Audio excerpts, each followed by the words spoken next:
How to get your old account back in FC Mobile. It's pretty simple and a quick process, so without any further delay, let's jump right into the video. First thing first, move into any of the web browser and search for FC Mobile Help Center. Move into the very first site. Once you're in this page, scroll down and you'll see the option of How to Get Back Your EA Account. Click on it. You'll get to see tons of different step-by-step process on how you can easily get back your account.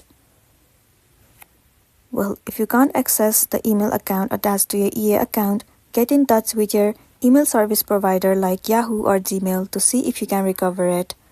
Most providers let you recover your account by resetting your password, answering security questions, verifying your identity or alternative email address associated with that account.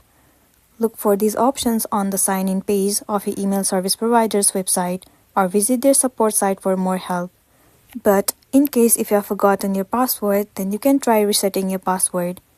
Simply enter your email address or EA ID. Check your email for a link to create a new password and follow the instructions.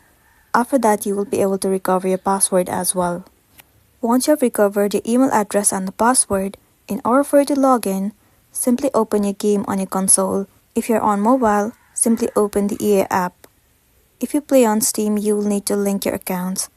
When you are asked to log in, enter your email address and password. If all the informations are correct, then you will be logged into your account. And this is simply how you can get back your old account of FC Mobile. If this video helped you, give it a like and check out our next tutorial. Thank you.